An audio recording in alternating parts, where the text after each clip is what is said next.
Good afternoon, everyone. Welcome back to the BK21 special lecture series. This week, this whole month is very busy for whole BK participants and also the scholarship students, and also those who are interested in any kind of topics organized by this BK21.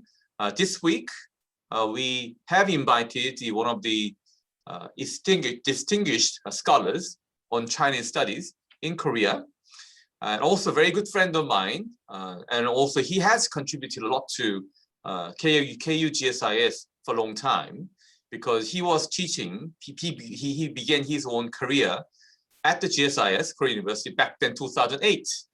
So that's the time that I bumped into him. We had a small gathering after the some kind of the usual daily lecturing, and I got to know him, and we realized we have many comments, not only about we are interested in China, different perspectives, although, but also we are sharing many life values together. Also, even that the family structure too. So we utterly surprised at how similar we are. Also, some kind of challenge in life, and as well as some scholarly life too. Anyway, I would like to introduce Professor Jongpil. He is now working at the Department of Political Science and International Relations in Kyung University. So we often communicate very well face to face. Either I invite him to come to Korea University, but also he invited me to go to the Kyung University. But usually I go to Kyung University because there are more nicer restaurants. Anyway, he started got a PhD and the Maxwell School at Syracuse University with PhD, and he finished his bachelor's degree at Yonsei University, and then he went over to US. But he's been studying and doing many different kind of works in the US for a long time. And also he was working at the Huazhong University of Science and Technology in Wuhan, China. And as a whole, he's a China specialist, particularly focused on security issues, but also he's dealing with comparative politics and Chinese politics, of course, and information politics too. So he's interested in e-governance and also other relevant issues. And recently we've been sharing many things and also chatting about some unscholarly things for a long time. And then eventually we spent more than 10 years and to agree to write a paper. So that published in just a couple of years ago about Tuman River Basin. Although he was kindly refusing to get involved in water issues, but I forced him to get into the water sector. And then so we wrote a paper about the Tuman. And anyway, he's talk about today the 14th Chinese Five-Year Plan, which began in 1953, which is one of the very, very much important social economic development policies. It's a backbone for China's continuous social economic development, as well as also political economy. So he is trying to give us the overview, as well as the significance of elements of the 14th Five-Year Plan.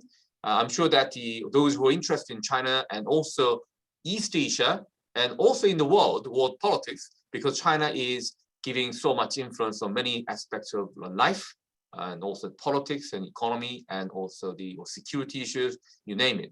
So I'm sure that he will give a wonderful insights about the Chinese politics. Professor Chung, the floor is, or not really the floor, the screen is yours.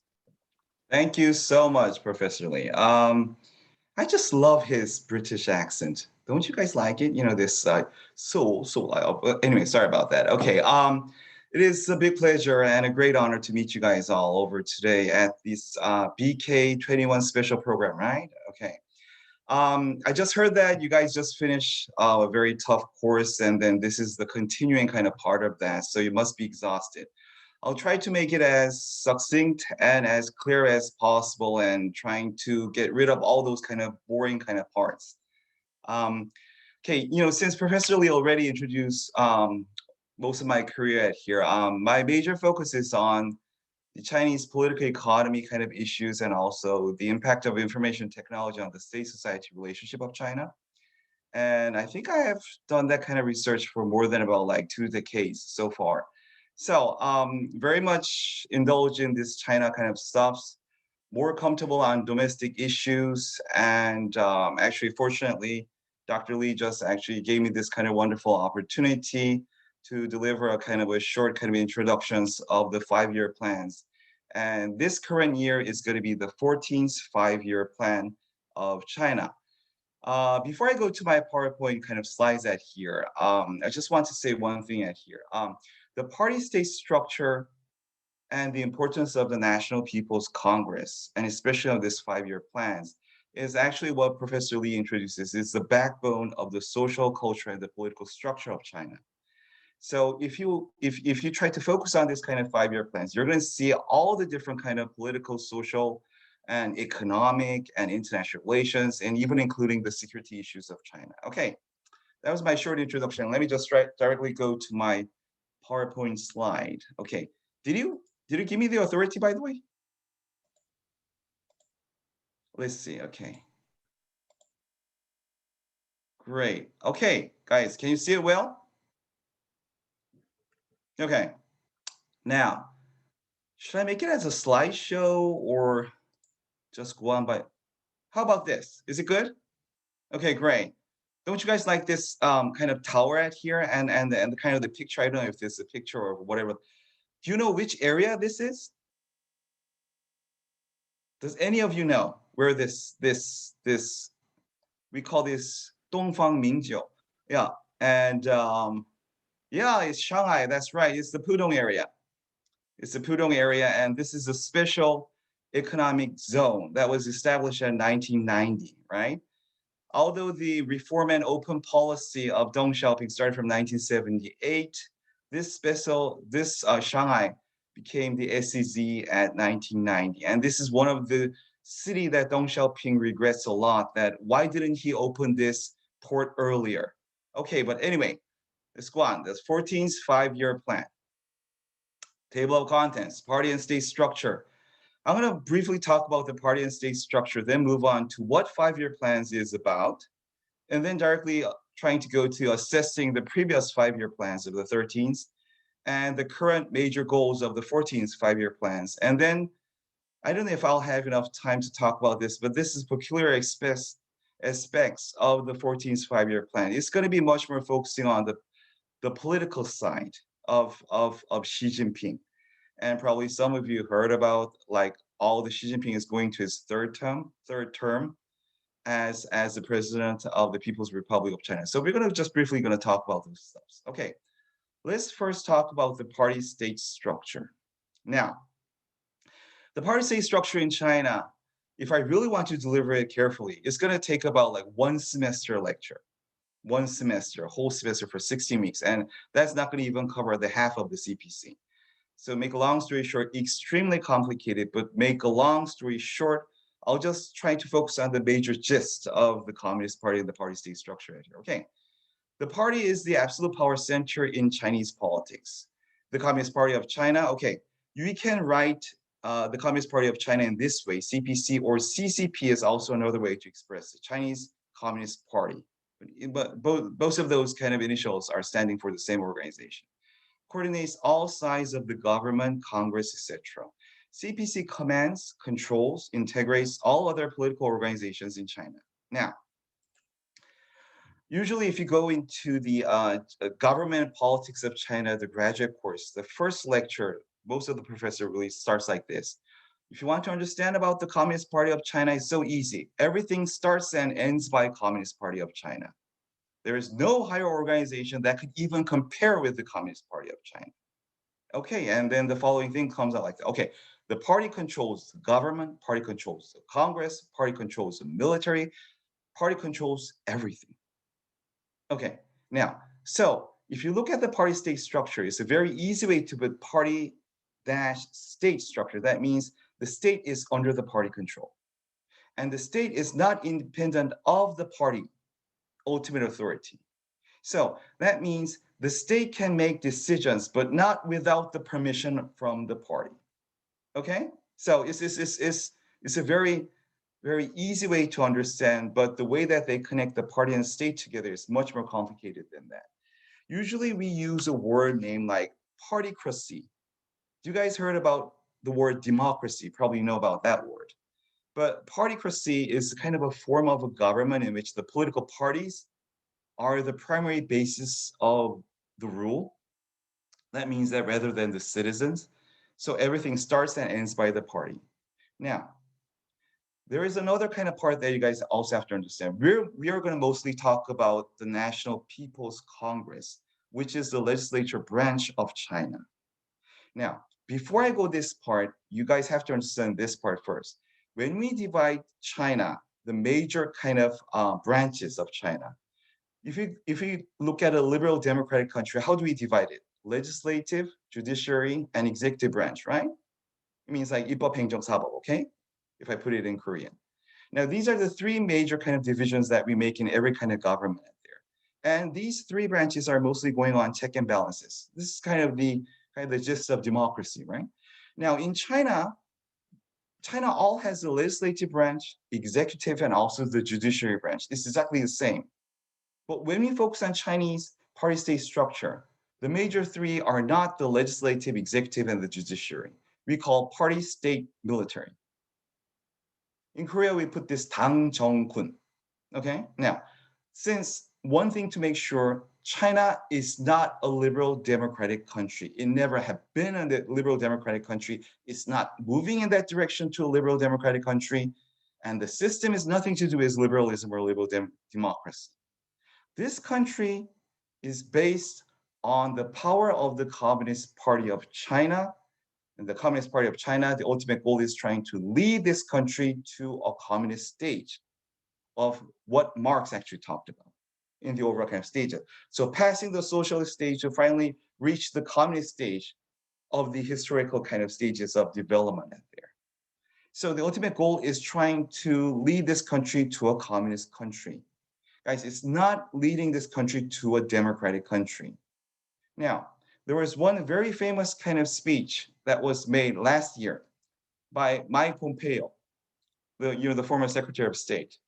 He actually made a very famous kind of speech. And in this speech, he strongly emphasized that China is not same with us. China is a communist country based on Marxist-Leninist theory, and Xi Jinping is the leader of the totalitarian dictatorship. So the overall kind of division that actually Pompeo actually brought it here is China is different from the liberal democratic countries. And his final solution was this. If we want to stop China, most of the liberal democratic countries have to put all their energy together to contain and to trying to kick China out of this global kind of stage out here. This is what the former Secretary of State, it's not a scholar said this, it's not a journalist said this. The former Secretary of State actually mentioned this. So China is very different, guys. Don't try to apply the liberal democratic stuff and directly trying to understand China. You'll never get an answer from this. The overall structure is totally different. Now, let me just explain one thing out here.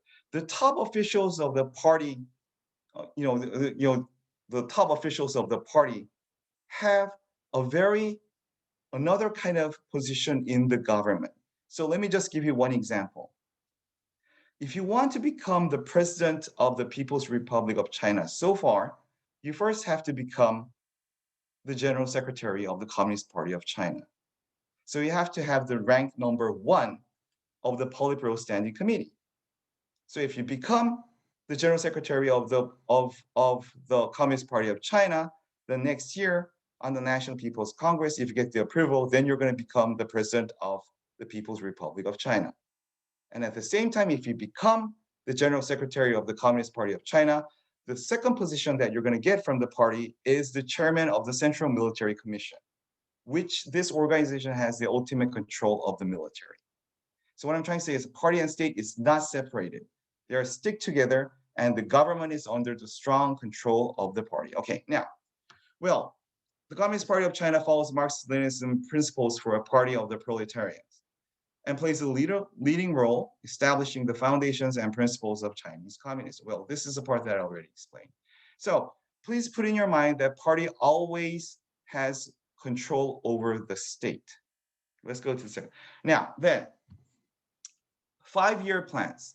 5-year plans is actually started from 1953, when Mao Zedong, the first president, the first chairman of the People's Republic of China, he was creating a new country. China didn't have any single experience that related to communism. They were under an emperor and a very strong feudal system out there for more than 2,000 years. They didn't have any experience of communism. They didn't even know what communism was about. And in the middle of that, 1921, the Communist Party of the Soviet Union actually sent the Communist International to China and established the Communist Party of China in 1921. That's actually the beginning of communism in China. Well, anyway, the major thing at here is when Mao was establishing a new state or a new country, named it People's Republic of China. People's Republic of China has a strong implication that this country is a communist state. People's Republic of China, PRC. Okay, did I say liberalization? Sorry, People's Republic of China, PRC. Now at here, the first social and economic plan was the 5-year plan. So the first 5-year plan, the major goal was trying to create a socialist economic system with a strong communist party on the top. 5-year plans is usually a plan that this country is looking ahead for 5 years and making plans and strategies that is going to last for 5 years. And the major part of this 5-year plans is not on political or on security issues. The major point is on social and economic development. So if you look at the 5-year plans, of course, there is certain explanations about the party or the political stuffs or security international relations, but it's going to be very small. More than 90% is going to focus on the social and the economic development initiatives out there.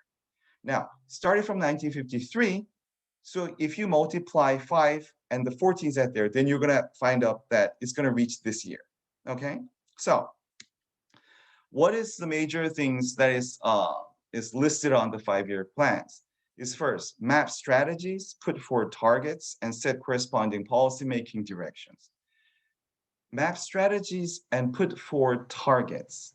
At here, the targets is the economic development growth rate targets is the most important stuff at here.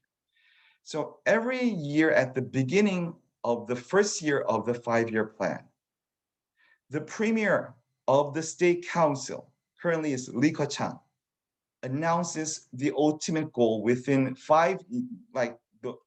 following 5 years. China is going to reach this amount of economic growth, and usually shows and indicates the target of the economic growth percentage out there. The 14th 5-year plans, Li Keqiang didn't announce that, the economic development target. We're going to talk about that later. That's a very peculiar kind of stuff that I'm going to talk about later on. Okay, map strategies. Okay, 5 years. Which industry are we going to focus on? Are we going to focus on AI? Are we going to focus on big data? Or are we going to focus on semiconductors or whatever like that? This 5-year plans will show the overall roadmap of 5 years. These are the stuff that we're going to focus on. And not only that, we're going to try to kind of like increase the overall kind of other kind of economic data out there or standards out there and trying to reach a certain kind of goal within 5 years. They're going to set the targets, map the strategies, and even giving very detailed policy-making directions out there too. Now, secondly, important way in which the CPC governs the country. Now, one thing. Why did I use the first page of party state structure? Is because the National People's Congress, let me just explain this organization to you briefly. The National People's Congress is the legislative branch of China, okay? So the National People's Congress is the strongest authority within the state or within the government, okay? So usually what we can think about is, what is the most powerful organization within the state? That's going to be the National People's Congress, the legislative branch. But the last slide, I even talked to you that the party controls the Congress even. So the way that it's going to work out is the Communist Party will already set up the overall outline or the blueprint or the overall draft of the 5 years plans 1 year ahead of the National People's Congress initiates. So this plan is already organized and already set in the party and is sent to the National People's Congress to let them to vote on it, to pass it and make it as a policy that can apply to the overall country. So again, 5-year plans officially saying that it's approved by the National People's Congress, but ultimately it was drafted and it was already made in the party a year before the National People's Congress opens. Are you guys following me? You guys follow me, right? Okay. Now, so what am I trying to say is everything starts and ends by party, and the state usually follows the party directions. Okay. Now, I already talked about the first 5-year plans, set out the basic task of China's industrialization and its socialist transformation. Because it was China's industrialization and socialist transformation, because China was never a socialist country before. So the major task of this was changing the overall economic system into a socialist one. Now, well, if you go on to the 2nd, 3rd, 4th, 5th, and reach the 14th, there's a long history of that, but I'm gonna just skip that and just put it in one word is China has been marching toward the achievement of modernization from the first 5-year plan to the 14th 5-year plan. The achievement of modernization is the ultimate goal of reaching the communist stage, which Marx actually said. To reach that stage, China have to bring rapid economic development as soon as possible. And this 5-year plans is a roadmap to bring modernization in, especially in the social and the economic field. Okay? Yes. Let's go on to the next slide. Okay, then let's briefly assess the 13th 5-year plan. The 13th 5-year plan is starting from 2016 to 2020. Okay, of course, this was under Xi Jinping kind of ruling period at there. Actually, it was because the first term starting from 2012 to 2017, and the second term starting from 2017 to 2022, the General Secretary. So Xi Jinping will kind of end his kind of tenure in the Communist Party next year. So he only has 1 more year left. For the President of the People's Republic of China, he has 4 to 5 more months to go. That means at 2023 on March, he's going to quit the position of the President of the People's Republic of China. The General Secretary, he will quit on next year around October or November, around that period of time. Okay, now, so the China succeeded in becoming a moderately prosperous society. I'll talk about this slightly later. Now, successful result was also reported this year in the National People's Congress. Now, before I just go a little bit further at here, let me just briefly talk about National People's Congress and the 2 sessions that I must talk about. Every year in China, at the beginning of March, and it lasted for 10 days, there is what we call the 2 sessions open. The 2 sessions, we call this the 2 sessions. In Chinese, we call this Liang Hui. Now, these 2 sessions, one of the most important sessions is the National People's Congress is open, annual basis. The National People's Congress is the Congress, the legislative branch of China. Okay, so the National People's Congress has opened. The 14th 5-year plan finally passed. The National People's Congress, there was a voting at there, and all the congressmen at there actually passed this 14th 5-year plan on this March, around like March 11th or 12th, something like that. So this is the 14th 5-year plan is a really brand new 5-year plan for China right now. When I'm talking about the 13th 5-year plan at here is the 5 years before, 2016 to 2020. And usually when the year that the National People's Congress passed the 14th, the new 5-year plans, the premier usually have a review of the past 5 years of the 5-year plans at here. And this is what the premier actually announced. GDP worth, it is kind of the gross worth is US dollars is 14.3 trillion. Now, poverty reduction had been 56 million rural people have been lifted out of poverty, and the employment rate, 60 million new jobs have been created, and 1 billion Chinese people have the insurance and the pension. This is until 2020. So during the past 5 years, this is the achievement have been made by Xi Jinping under the 13th five-year plan period. Okay, so these are the achievements that actually the Li Keqiang, the premier, is actually saying that, well, a lot of Western scholars gives a huge question mark on most of these categories right here. Did China really fulfilled and really had this kind of achievement out there?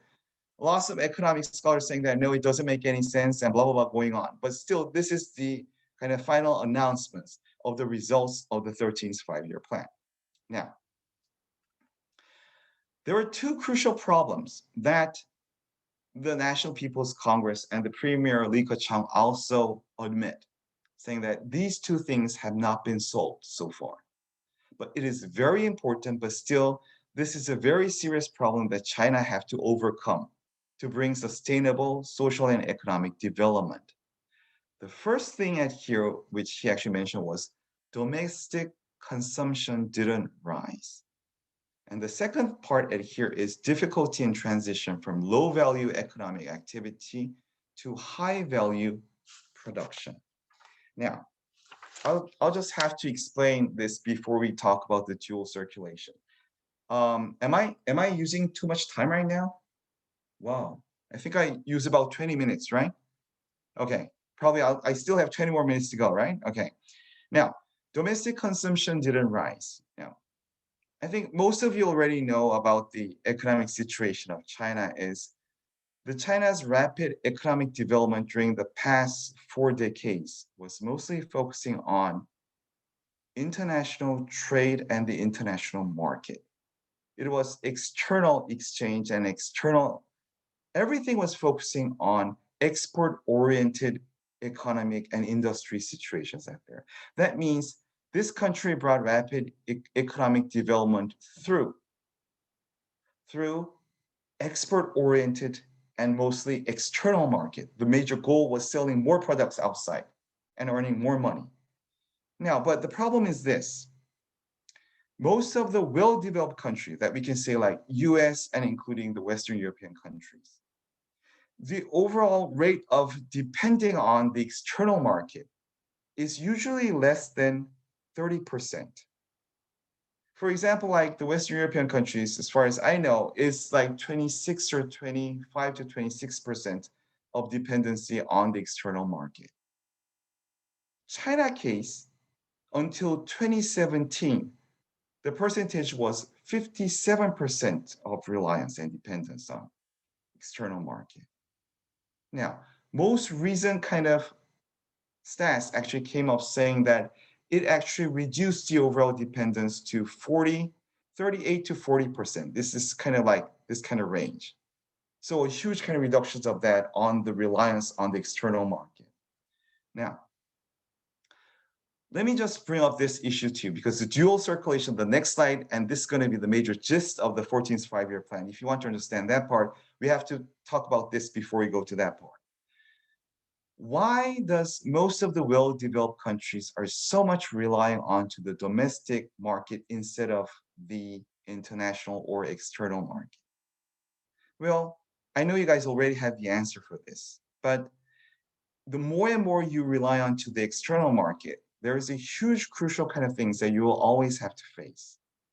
For example, superpower kind of trade disputes if it goes on like the US and China.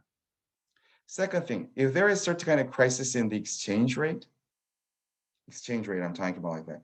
And the other thing, if there is a huge kind of international kind of accidents happens like the 2021 Suez Canal kind of obstruction kind of things happens, it's going to give you a direct kind of very negative impact to your overall economic situation out there, since you're relying on the outside instead of the inside out there.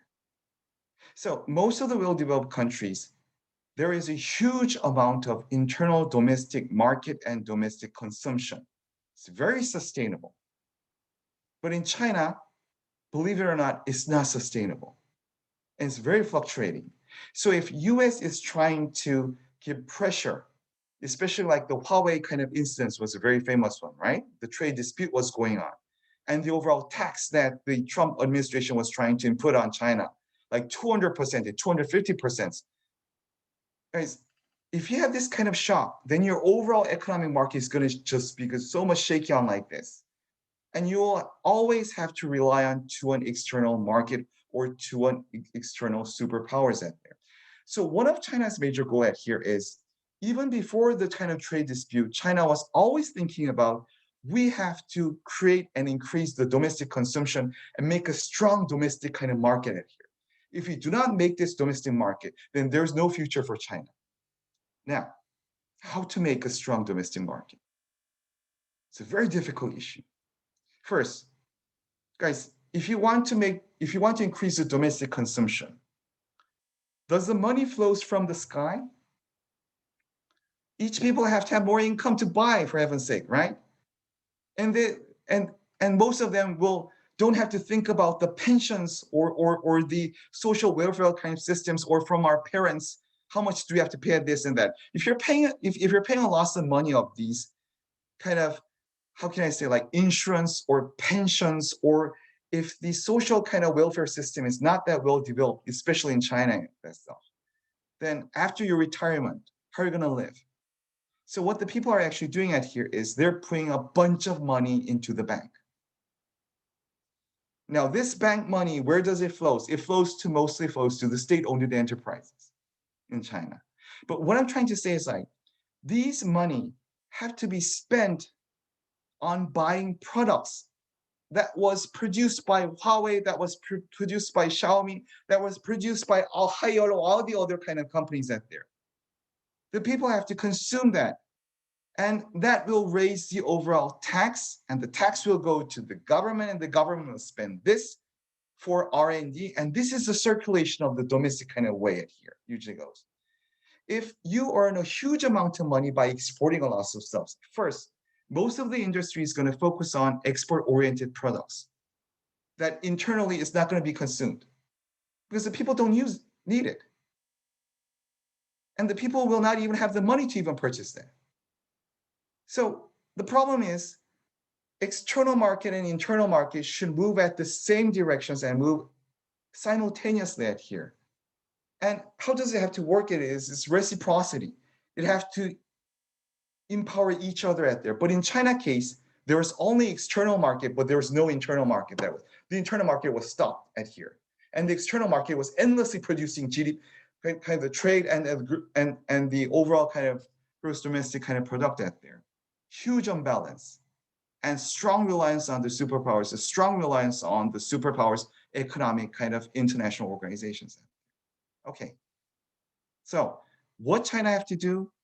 Increase the overall kind of domestic consumption. And second thing is, like, they have to change their overall economic industry sections fields to very high value production. Mostly it is very labor intensive kind of industries are more than 60%. So China made 2025 goal is ultimately bringing up this science and technology intensive industry. Currently is less than 30%, raising it up to make it at least half and half by 2025. So you guys follow me, right? Okay, let me just go to the next slide. You see, I don't know if I'm going to finish this within 40 minutes. Okay, I'm going to try my best. Now, so if you look at here, the major goals of the 14th five-year plans, this is what we call dual circulation strategy. Now, this is a major, I'll say, like, this is more than 40% of the overall 14th five-year plans. The major goal is at here, dual circulation strategies. Now, the dual circulation strategy, let me just bring up this. If you look at this picture at here, there is domestic circulation, international circulation, right? Now, is there a single country does not have these two circulations? Every country has, even a very poor country has. So dual circulation strategy is not a new word. This word already exists in most of the countries. Now, the thing at here is, what the Chinese government is saying that usually most of even underdeveloped countries in comparison to China, even have this dual circulation. But China, for heaven's sake, during the past 3 to 4 decades after open and reform policies, they had internal circulation, but a lack of domestic circulation. This is what they're saying. So what the government is trying to say is like, okay, let's try to bring our country to a normal state, which usually has both circulations moving on at the same time. Now, but the problem is this. How are you going to bring domestic circulation out here? So let's try to look at the main strategies to foster economic development based on domestic market expansion and global integration to decrease its dependency on foreign markets and technologies. And this dual circulation strategy is also talking about interaction between domestic and global markets. So the domestic market cannot be separated from the global market, and external circulation can boost domestic circulation. Okay, guys, how would this work? Now, first, try to put this two circulation in your mind out, and I'm going to move to the second slide because I think the answer is on the second slide out here. Okay, let's move on. Is through science and technology independence. Now, labor-intensive and science and technology intensive. China wants to move from labor-intensive to science technology intensive. If you want to move to science and technology intensive, what do you need? You need science and technology, for heaven's sake, right? This is so common sense.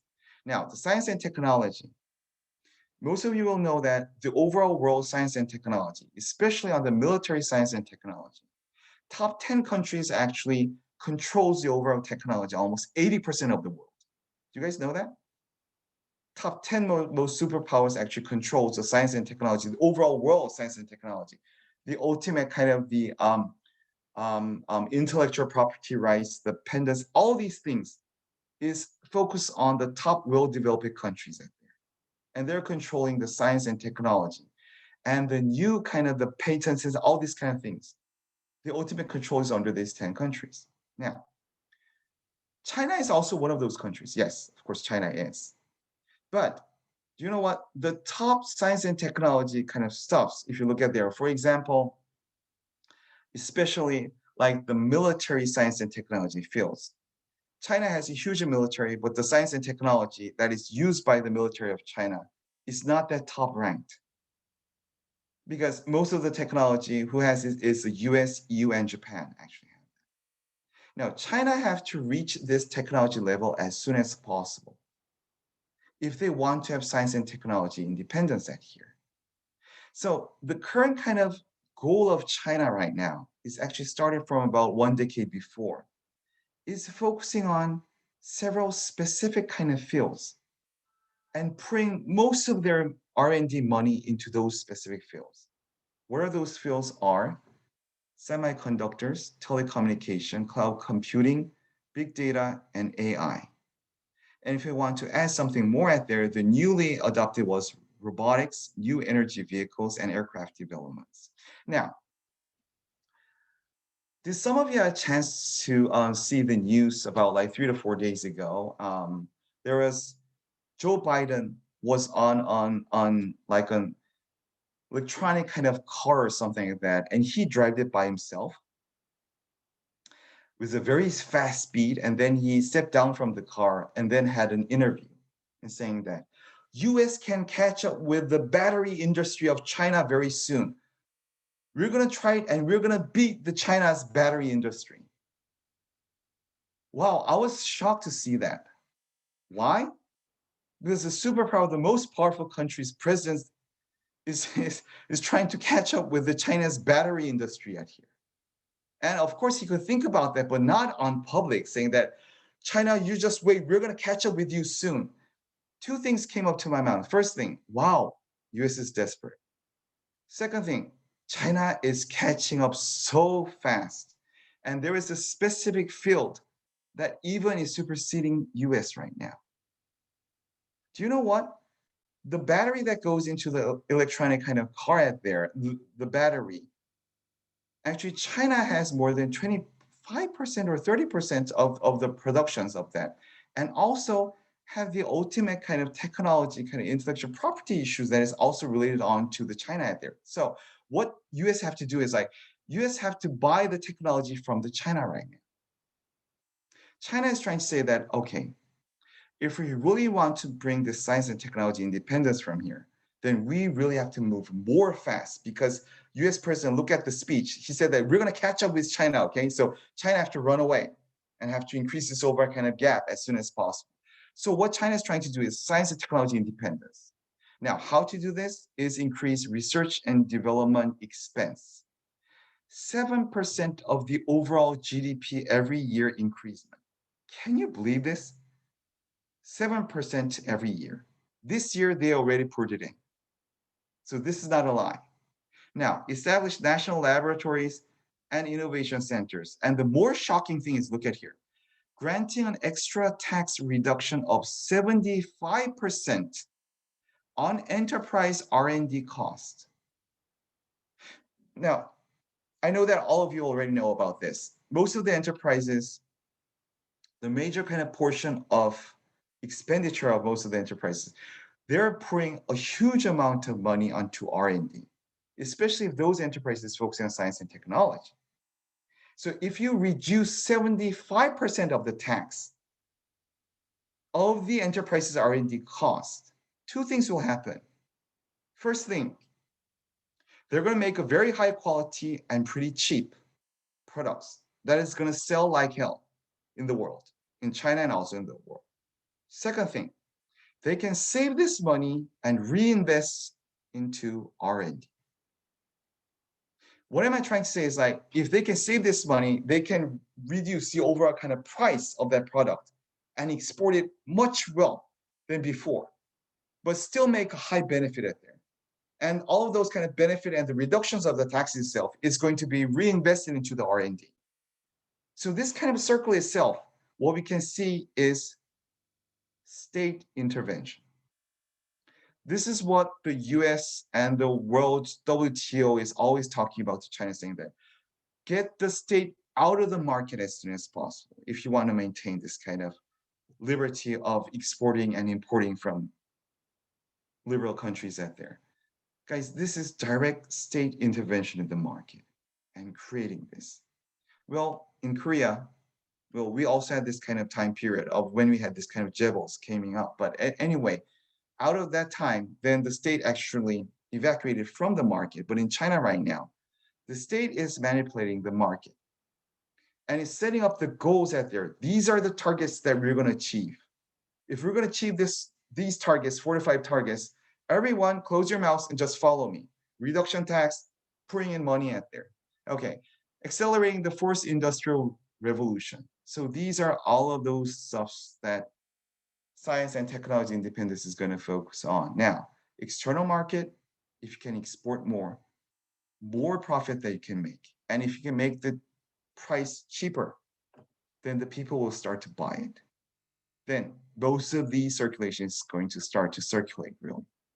Okay, this is their overall goal. Vision 2035. Now, China, Xi Jinping. Did you guys heard about the China's dream? 中国梦, the China's dream. This is coming from Xi Jinping when he first became the General Secretary of the Communist Party of China and also became the President of the People's Republic of China out there. He actually brought up 2 centenaries. This is his goal. If we achieve these 2 centenaries, then we're going to achieve and then we're going to reach the China's dream kind of stage out there. Now, what are these 2 centenaries out there? 200 years. First, 1921, when the Communist Party was first established, if you add 100 years out there, it's this year. This year is the 100th anniversary of the Communist Party of China right now. So, and this July, they're going to have a huge anniversary kind of celebration. It's going to wait. And I hope that Professor Lee and I can probably visit Shanghai or Beijing at that period of time, because it's going to be a festival, a huge festival is going to go on out there. Anyway, guys, now, there's the first 100. The second 100 is 1949, when China, People's Republic of China was established. If you add 100 years out there, it's going to be 2049. So the China's current goal at here is, if we reach 2049, to make a long story short and to make it easy as possible, we're going to live our overall GDP, GDP per capita, PPP, everything is going to reach the same level of US or even exceed US. And this is going to be, what I can say is the modern socialist country. It's going to achieve the modern socialist country. Now, Vision 2035, what is this? Before we go to, starting from 2020 to 2050, if you do, or 2021 to 2049, like here, the kind of the middle point is 2035, right? Approximately kind of the middle period from 2021 to 2049. The 2035 is kind of the middle at here. So what Xi Jinping is trying to say, like Vision 2035 is like, we have to achieve at least the half of what we want to reach at 2049.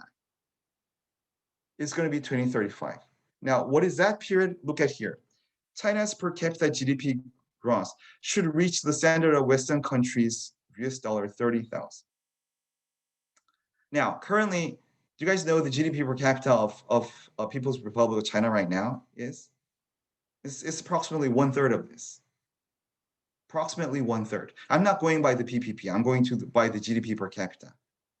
So now, that means within 14 years, China is aiming to increase their GDP per capita almost 3 times. So a lot of economic scholars are saying that that's almost impossible. But this is Vision 2035. Okay, guys, now let's move on to the next slide. Now, the other goal is that here. Well, probably I think that Professor Lee will probably laugh a lot actually looking at here. But guys, this is not my goal. This is the 14th 5-year plan's goal at here. So don't laugh, okay? But this is what the Chinese are saying. Okay, emphasizing low carbon economy and trying to secure the energy at here. Now, their goal is reducing energy intensity by around 13.5 and carbon intensity by 18. And the more impressive stuff is develop new energy sources and increase non-fossil fuel usage to 20% by 2025. Wow. I think we're not going to have any more kind of fine dust anymore out there, right? Well, anyway, so I really hope that they can achieve this kind of goal out here. Now, but very contradictory kind of stuff that actually follows here. Do you know what that is? On the same chapter, when they're talking about this low carbon economy or achieving carbon neutrality by 2060, the next sub chapter is energy security. And if you look at it carefully, it's saying that expand production of crude oil and natural gas and improve safeguards for its coal and power supply. How are we supposed to understand this? Didn't they say that they're going to have non-fossil fuel usage to 20% at here? And the next page, guys, the third next page is like expand production of crude oil and natural gas and improve safeguards for its coal and power supply. Well, to me, it was very contradictory, but I could understand why they're saying this. Because China is craving for energy. They need this energy, and energy security is a very top issue. That's one of the major reasons why they're having this one belt and one road kind of project here to secure their overall energy. Okay, let's move on to number 5. Okay, rural revitalization and new urbanization for common prosperity. Well, I will not talk too much about this section at here because if you guys read it, you'll probably will understand most of the contents. But it's like this. Most of these economic development during the past 4 decades was focusing on the coastal area of the special economic zones of China. So the major goal is like there is economic kind of disparity is too huge at here. So the rich and the poor, the division is too huge with the coastal areas and the inner areas out there, and with the city areas with the urban with the rural areas out there. So the goal is trying to bring rapid economic development in the rural areas and at the same time with the urban areas out here and trying to bring common prosperity. This is the ultimate goal. Well, since I'm running out of time, I'll just try to just explain this one. Like, if you guys have any further questions, I know a lot more about this. How are they planning this? So I can explain it probably later. Okay, strengthening management of Hong Kong. This is a very kind of sensitive issue out here. Approved a draft decision to revamp Hong Kong's electoral system. Do you guys heard about this? Patriots governing Hong Kong resolution. this had been initiated this National People's Congress this year on March. Patriots Governing Hong Kong Resolution. Now, this resolution is actually showing the discipline, saying that first thing is like altering the size and composition of the election committee and the legislative council of Hong Kong. So the electoral system should be reformed and radically reformed. And the legislative council should be full of patriots, not the people who fight against the government. Okay, and along with the national security law for Hong Kong, it is another step to strengthen Beijing's management of Hong Kong. Now, what time is it now? Whoa, gee. I explained a lot. Okay, strengthening management of Hong Kong, there is also lots of things to talk about this, but probably I'll just talk about it later by the Q&A kind of time if someone asks. Okay, this is the last slide I have. Clear aspects of the 14th five-year plan. When I talked about it here, the GDP growth target of more than 6%, but usually it doesn't go on like this. This is the first time in the past, like the five-year plans, every single five-year plan has an economic growth target. For example, like 8.8 or 9.2, 10.3. This year, it is just more than 6%. That's all. Now, a lot of analysis is following saying that China's adjustment to the new normal, the COVID-19 pandemic, and the decreasing speed of the PRC's GDP growth. Now, this is a very crucial problem that China is currently facing. The decreasing speed of the PRC's GDP growth. We can see this during the past decade, the GDP growth, there was not a growth. It was very gradually decreasing. And out of this kind of decreasing of the GDP growth is actually accelerating the top leaders to focus more on science and technology independence. And the fourth industrial revolution kind of feels that there. AI, like robotics, or all the things that I talked to you guys before, because they think that this is their only future of bringing up the GDP growth again like this, okay? Because during the past 3 decades, always it was mostly 2 digits kind of GDP growth was at there, like 10%, 10.5, 11% like this. And reflects economic uncertainties around the global pandemic. I already explained about this. Now, Xi Jinping likely us to remain in power for the foreseeable future. Now, very complicated, but I can say I'll just only going to talk about the first line right here. Xi Jinping abolished the law that stipulates the president of China cannot serve more than 10 years, 2 consecutive terms. Do you know what? Xi Jinping actually abolished this about like it was at 2018. 2018, Xi Jinping actually abolished this kind of law. So if you abolish this, that means that Xi Jinping can become the president of China even after most of the leaders only did 2 terms, but he can go on endlessly because he abolished this overall kind of law. A lot of people are saying that Xi Jinping is trying to become the status of Mao Zedong, the founding father of the PRC. And Xi Jinping wants to rule endlessly of PRC here. So that's one of the reasons why he just abolished this overall kind of law. Now, lots of different kind of things happen after Xi Jinping came in.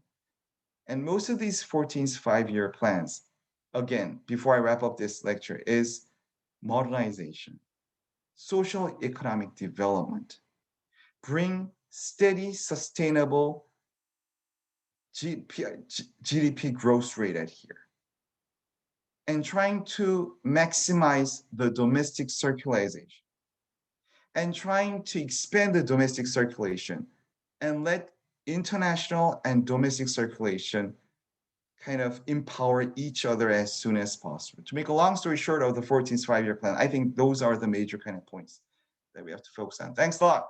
Okay, well, oops. Thank you so much, Professor Chung. Such an excellent lecture.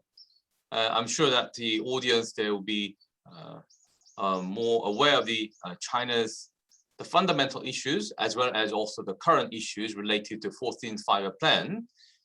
Now it's the screen is open to everyone, to anyone who are interested, who are asking questions about this China's 14th Five-Year Plan, anything, today's lecture. Please feel free to speak up, or you can type in. We can communicate with text. Please. Yeah, I had one question. Sure. So I just recently read that China had the lowest birth rate in recent history, and that they also have an aging population, and it's predicted that that their population will decline within the next 50 years, or start to decline. What effect do you think that will have on their economy? And also, is this something that they're addressing in the 5-year plan, or are they just kind of ignoring it? Okay. Thanks a lot, Ross. It's Ross, right? Ross, Okay. yes. Yeah. I think this is more kind of a global kind of issue. Like, I think most of the countries are kind of currently facing this kind of issue, especially South Korea right now. This is a crucial kind of problems going on. Well, of course, in the 5-year plan, yes, they mentioned about that, but they didn't mention that on giving that much kind of weight on here. But the major focus was on like this. Kind of increasing the birth rate was one of the major issues. And as you may know, the one-child policy was abandoned at 2018, right? So anyway, the one-child policy, all right, was that 2016 or 2018? I'm a little bit confused about this year, but anyway, they abandoned that one-child policy. So now you can have like more than one child. But the other problem is this. The government is not providing enough support, especially on raising kids. That means like there should be a lot of place that if both of you work together, right? Like if the mom and dad works together, then there should be a place that you should have to at least put your kids at there, safely at there. But most of those kind of the children take care or the kind of places at there actually they're not enough, and the facility is not good enough, and they're only providing this service for 3 to 4 hours on average right now. So most of these places needs financial support. Now, this is going to be the major issue that China is currently facing, and Li Keqiang, the premier, actually announced that they're going to pour more money on those kind of fields and trying to overcome this kind of problem. But as you may know, it's reaching 1.5 billion population in China. Now, the overall numbers of the age from about like, I don't know, from like 3 to about like 14 years old, around this kind of age, it's a lot so far. So I think they're having a hard time to find the financial budget and trying to put it into that kind of field, because a lot of different kind of things are already filed up for them right now. So, but at least there is one of the major considerations out there.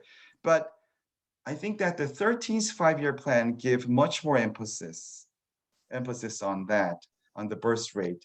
But the 14th 5-year plans, it was not that huge kind of portion was actually dedicated to that. Okay. Yep. Any other questions? Thank you. Sure. Thank you. May I stop this? Probably this was going to be better, right? Okay.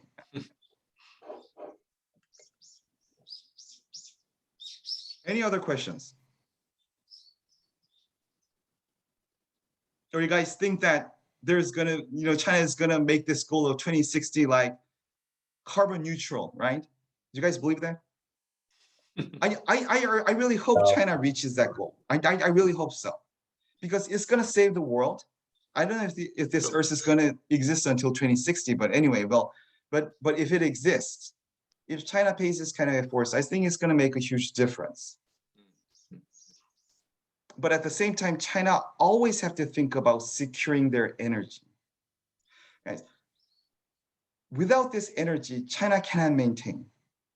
And their industry structure itself is not efficient as US or Japan or the European countries. They have to burn coal.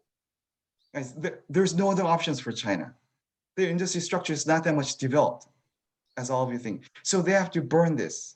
If they stop burning this, economic growth rate is going to go down, and the Communist Party I don't think they can manage this kind of decreasing GDP growth anymore. So they have to secure the energy.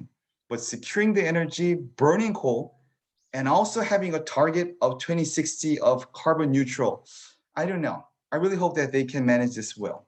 But it looks to me a kind of contradictory kind of situations, but I hope they manage it well. Good. Any other questions? Silgi, do you have any question? Now I'm writing down since Oh, I don't oh, think- yeah, why don't you speak out? Yes. okay, thank you for your presentation. And I have one question. Sure. Since you said that China is on their way to expand the R&D expense to transfer their economic activity from the low value to the high value. But as I know, they're still so restricted to the foreign direct investment. So like, I'm not sure, but do you have any idea like about why they're so restricted to the FDI deal? Sure, of course. Well, actually about, I think it was about like 10 years ago, kind of my major interest was on FDI for a while, for 2 to 3 years. Now, well, did I really updated the kind of data? Really, I'm sorry to say that I don't think I really updated the data out there, but I can see at least the kind of the portions of the FDI and how is it kind of fluctuating right now. The foreign direct investment. Now, when I'm talking about domestic consumption at here and the dual circulation at here, it doesn't mean that cutting off the international market and just focusing on the domestic market.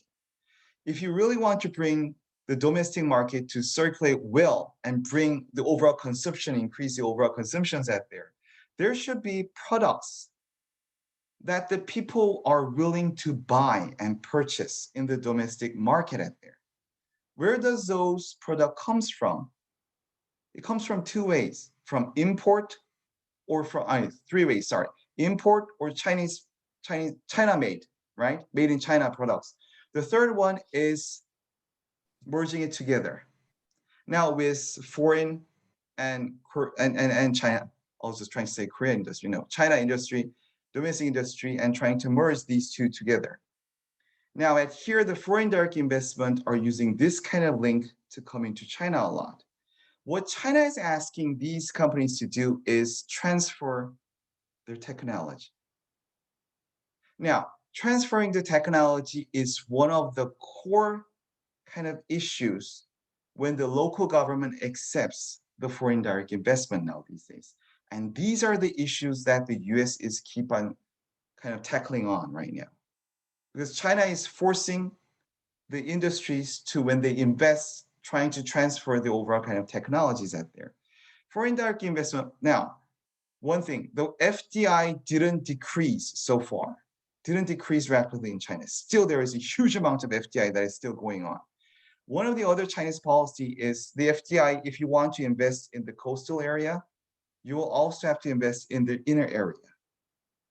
This is on one condition. Second condition is, if you trying to invest that here, then the transfer of the technology is one of a precondition out there. So the 2 things follow now these days in FDI.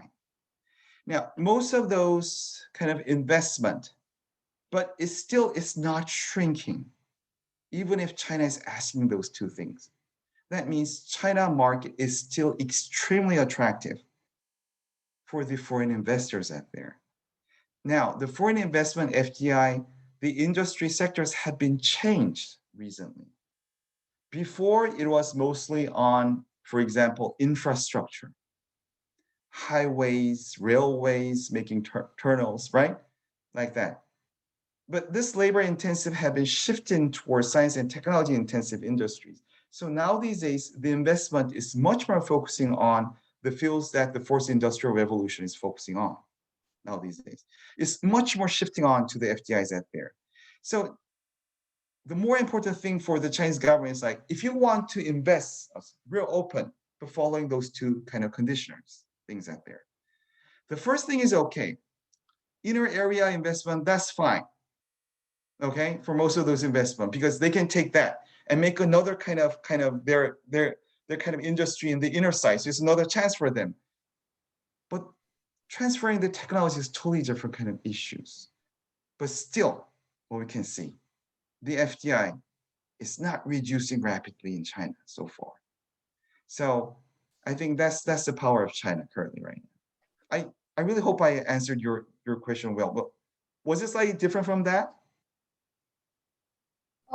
Almost same, but like since I'm currently research about the BITs with EU and China, Yeah. that like yes, the first technology the technology transfer is quite big issue here. So like now EU is trying to get rid of that condition, like restrict of the technology first from Chinese companies, but I'm not really sure it might work from China's side or not. So like I'm just curious what opinion about that. Very good question. Very good question. The EU is trying to get rid of that and kind of forcing China. I don't think China is going to listen to them. Well, we have to wait and see. We have to wait and see. Now, EU, most of EU industries are crazy to invest in China. Now, for the China's perspective at here, okay, if you don't want it, don't invest. So simple. Because lots of different countries are willing to invest in China, and technology transfer, well, probably technology, what kind of technology are you talking about? There are going to be a whole list of this, right? Lots of different kind of technology is going to be a whole list out there. Well, probably China could have a negotiation with the EU saying that, okay, we're going to not ask about these technologies to transfer, but the other technologies, no, we cannot negotiate with that. If you want to take it, take it. If you want to not take it, just do whatever you want. This is China style. Really China style. It's not Gangnam style, it's really China style. Yeah. Okay. Any other questions? Now we have a lot of Chinese students, 2 Chinese students out here. Guys, don't take me wrong. I'm not criticizing China right now. This is the China style. This is what I said. So I'm just telling you the truth out here. So there is no kind of value judgment out there. Okay, guys? Don't take me wrong. Yeah, okay. Okay. Any questions, other questions? from so Chinese students?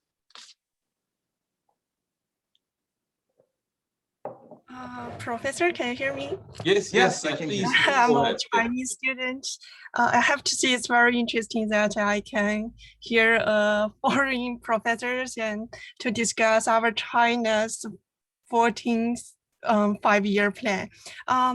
Actually, my interest is also on the high technology. So as you said, China now is try their best to achieve the science and technology independence.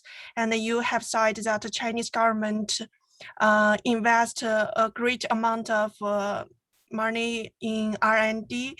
So you think it's a competitive advantage of China in the field of technology, or you think? So I just I'm very curious about that. In your opinion, what's the competitive advantages and disadvantages of China in the field of high technology? Okay. Now, that's another very good kind of question, Li. Li Jing, right? Okay. So it's a very good kind. Now, the major kind of point out here is competitive advantage. Now, if it should be competitive advantage, that means this. The open market is the same already given, right?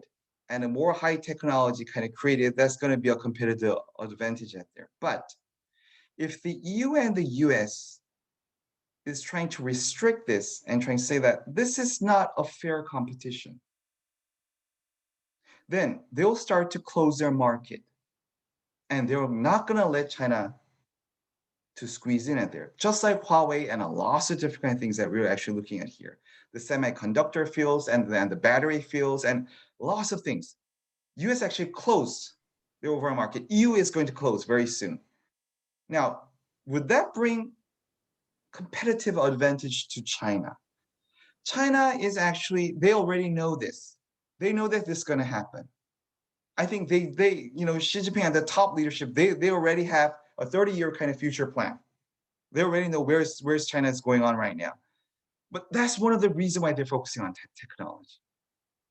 Because if you focus on their technology, and if you can make those technology yours as soon as possible, then anyway, the rest of the countries will have to have this technology from China. Even if US or EU close their overall kind of market, sooner or later, they're going to come to China. You know what? China, the way that they're thinking about it is like, okay, the US-China dispute, Xi Jinping even mentioned this several times. He said that he knew that Trump is going to have this way. Trump is going to go on this way. And you know what Xi Jinping even actually mentioned? He actually said that Biden, if it goes to the Biden administration, do you think that China is going to be more free? It's going to be much more tough in comparison to the Trump administration, because the worst time of China was under Obama administration. Pivot to Asia, rebalancing China, rebalancing Asia, the overall way that was a new containment policy, the way that the Chinese leaders kind of perceived this is a new containment. And one of the kind of strategy that was kicked it out from that was One Belt, One Road, going to the Western side, right? So I think this 14th five-year plan, if you look at here, competitive advantage, if it is right or wrong, I think China is going to move this way. And they will ultimately, their ultimate goal is like, if they move on this way, ultimately they're going to have this competitive advantage. Even if US or EU blocks or contains everything like this, anyway, they're going to find this technology sooner or later. So I think science and technology independence is everything really right now for China, and for the future, for indirect investment, and for the social economic development, growth rate, everything is linked on to the science and technology. Hope I answered your question.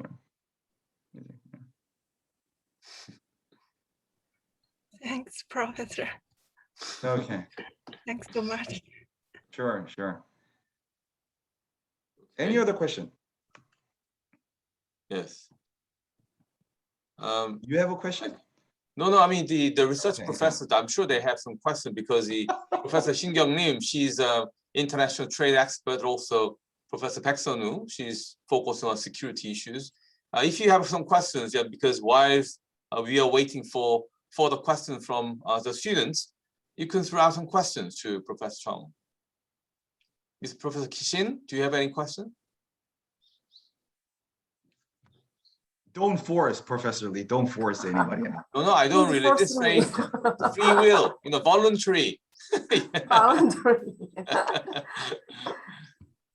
But thank you very much for your presentation. And it was really helpful for me to understand how China will respond to this new era of international trade environment. And just one thing I was curious was about intellectual property rights. So is there any further plan on intellectual property right in China? So because I could not find any comments on plans on that 5-year plans. Yes. Sorry, talk about the 14th 5-year plan, right? Yeah. This 5-year plan here. Yeah. There's not that much. Well, there was 2 to 3 kind of short kind of comments on the intellectual property rights out there. Well, you know what? The intellectual property right issue was mostly raised up at the 5th.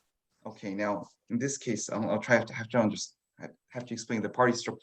Now, the 19th National Party Congress, there was the 5th plenum of the Central Committee. We call this 19기 5중전회. Okay, it was at last October. And at here, the 14th 5-year plan was actually outlined at there, and it passed the party members. And this directly just went to this year National People's Congress, and the rubber stamp just passed it over, National People's Congress. You know what I'm trying to say at here. But at the 5th plenum of the Central Committee of the 19th Party Congress, there was a strong emphasis of intellectual property issues at there. So it will be better for you to go to you can just type 19기 5중전회 in Korean at there, 19기 5중전회. And then I think it was still in the chapter on the backside chapters when it was talked about trade dispute and technology development. around this kind of chapters out there. So you're going to find intellectual property issues kind of emphasis on there. Now, but the problem is this.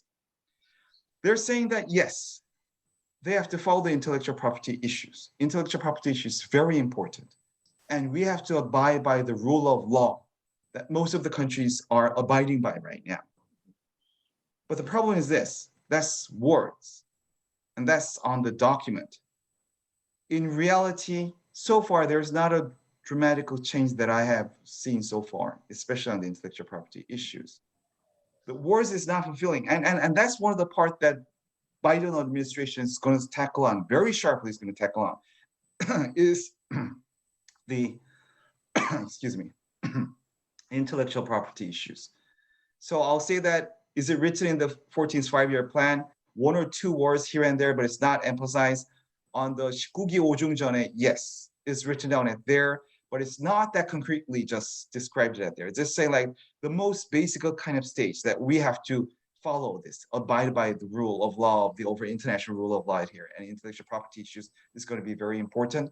There is one more line saying that the science and technology development for China will also face the same kind of issues in the future. So we have to abide by this rule or blah, blah, blah like that. It's written down at there, but I don't know. So far, I don't know. I didn't kind of like, you know, hear any kind of huge kind of improvement in the IP rights kind of sections out there. Yeah. Thank you. Sure, you're welcome. Okay.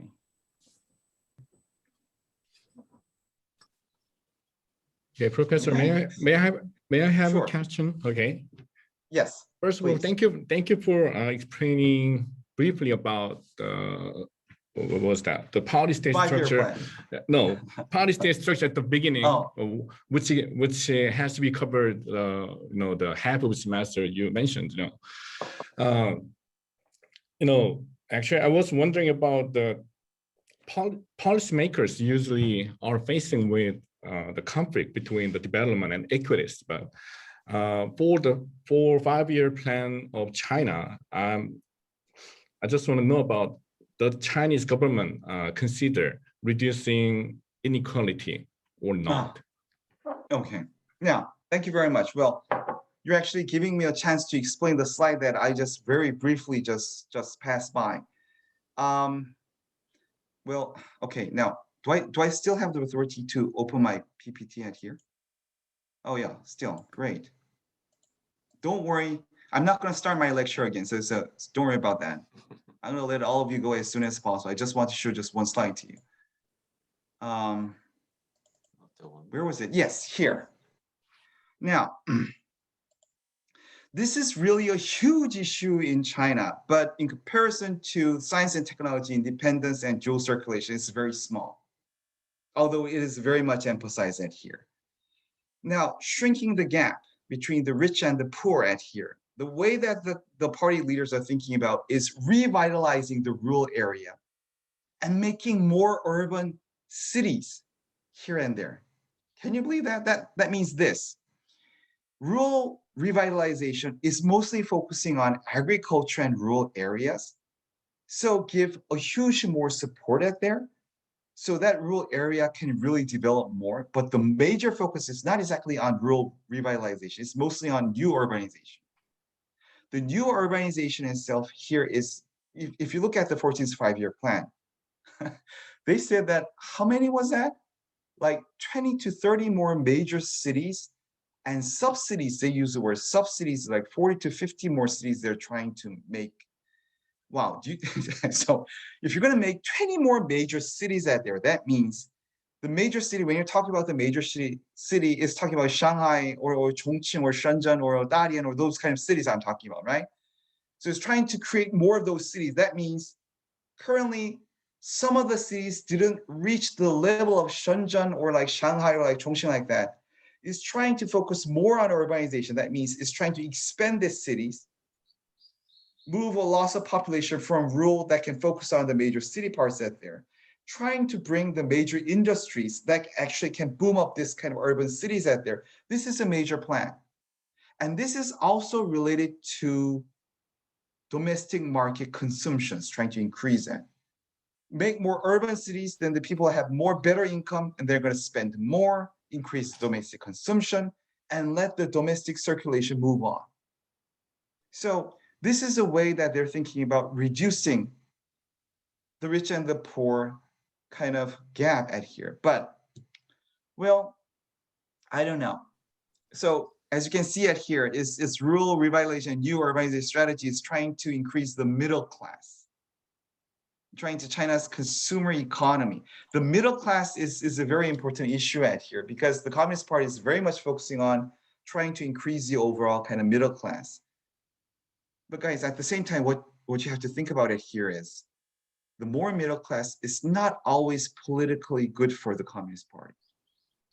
More middle class, more education, more liberalization, more chance to have access to liberal democracy, and trying to get away from the Marxist-Leninism. So the Communist Party is not always welcoming the middle class increase rapidly. No, very gradually increasing this. Because if you have a huge middle class out there suddenly, the Communist Party is not going to control this.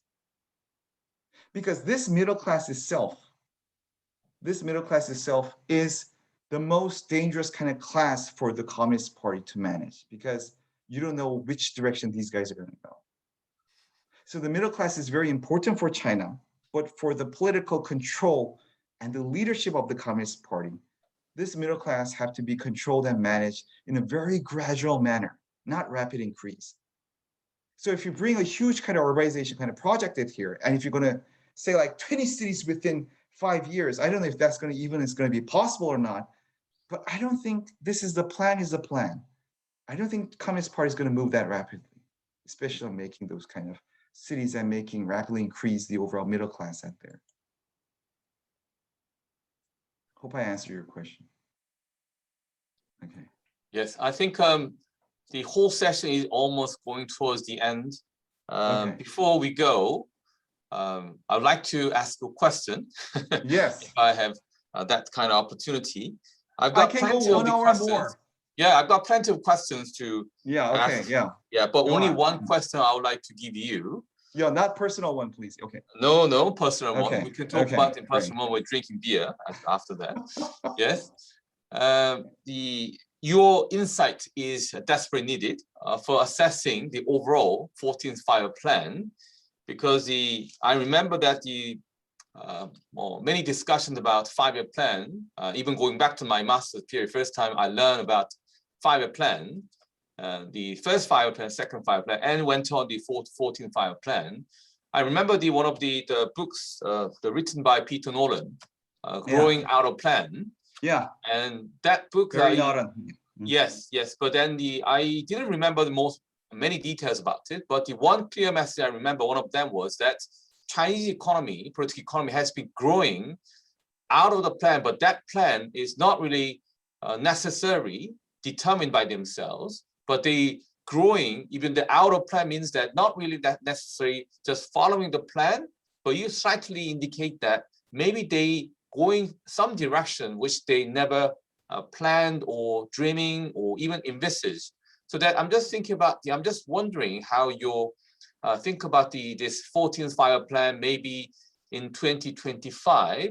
Do you think that they're going to achieve that some very large portion of all this plan, or you think that some of the elements, for example, you're very much skeptical about the low, for example, carbon neutral or low carbon economy, and also energy security, those ones. So I just want to hear your insight about the overall assessment 14th Five-Year Plan. Thank you very much, Professor Lee. Wow. It's so nice to talk about Barry Norton, because Barry Norton was one of my favorite kind of professor. Well, to make a long story short, for all the other kind of audience out here, Barry Norton is a Chinese economic specialist. And when I was in graduate school, he actually came to Syracuse. So I learned Chinese economy from his book, actually Growing Out of Plan. So it was very lucky, because he was kind of a visiting scholar to our university for 1 year. And well, anyway, growing out of the plan, to make a long story short, is like there was a plan because it's a planned economy, right? Because the socialist economy system is a party-led kind of economic kind of systems out there, and the socialist economy itself is every 5 to 10 years, there is a planned economy, just like this 5-year plan, right? So the growing out of the plan means like, this is actually talking about the 5-year plan or the plan that the Communist Party already had in ahead of this 5-year plan here. So it's actually talking about both of these stuffs.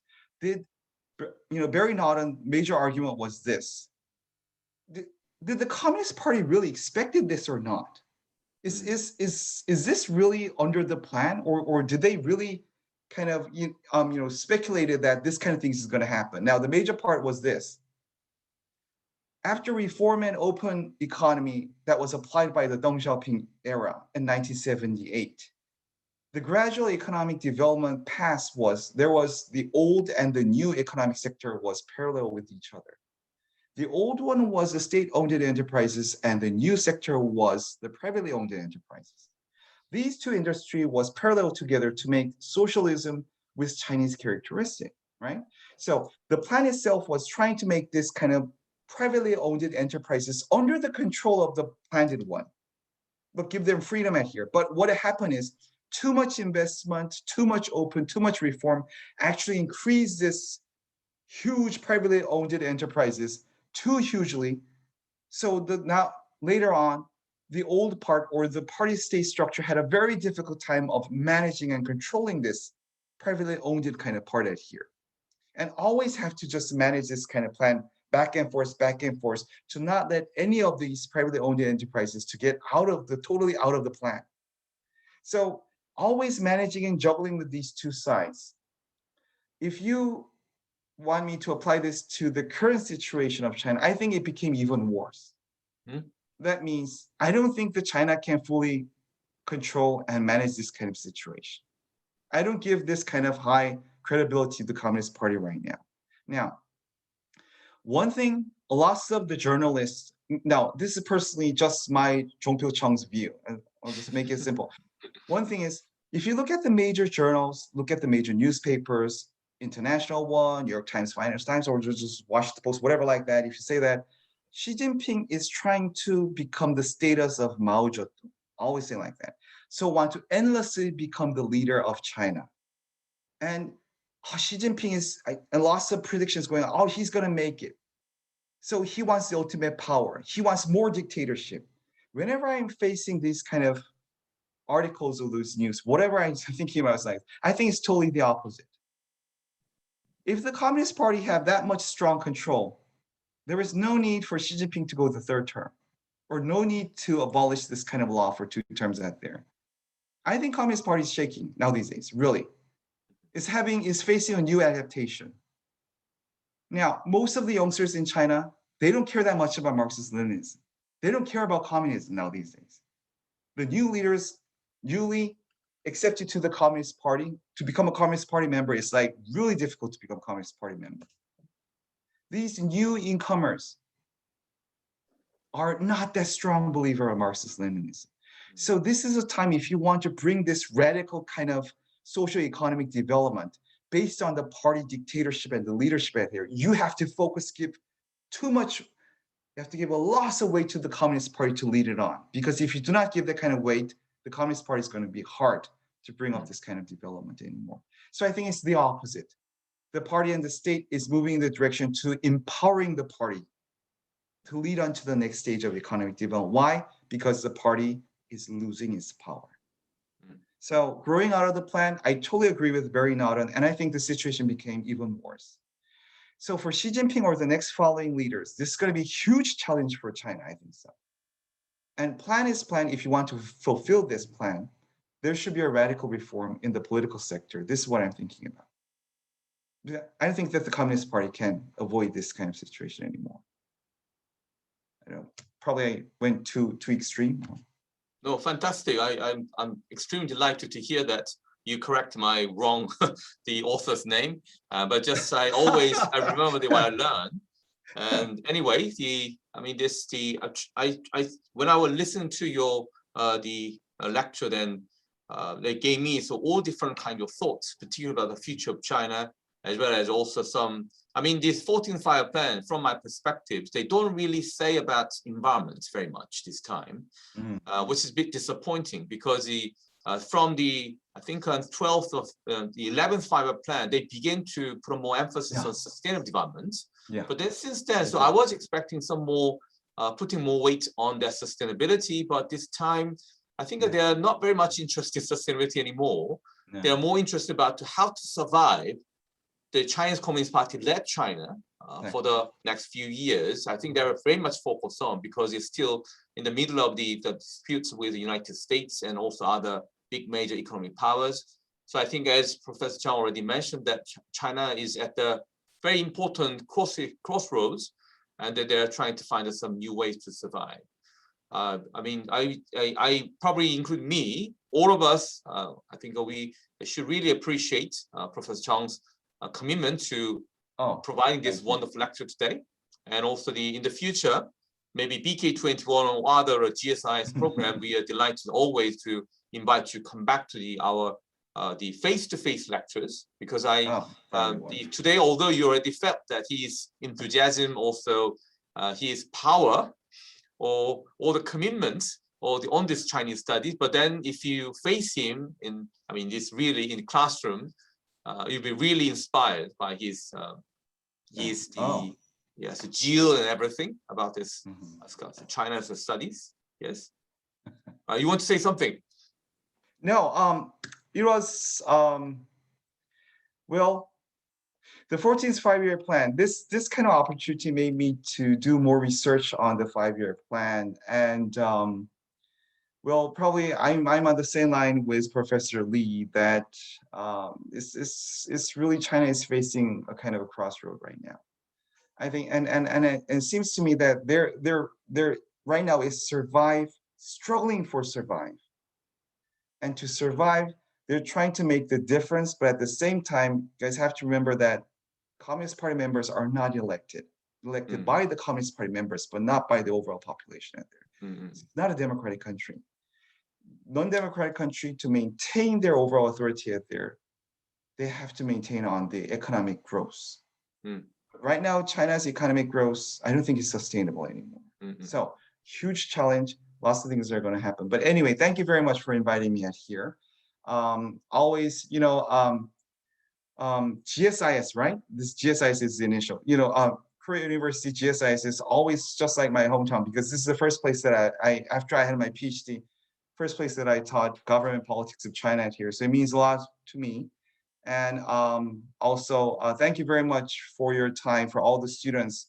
I heard that you just finished another course before you came to this course, but thanks a lot. Okay, again, thank you so much. Thank you so much. Thank you. Yes, thank you. Yes. Hope to see you soon. All right. Okay, hope to see you soon. Okay, Okay, thank you, everyone. Bye-bye. Yeah, bye-bye. Nice one. Bye-bye.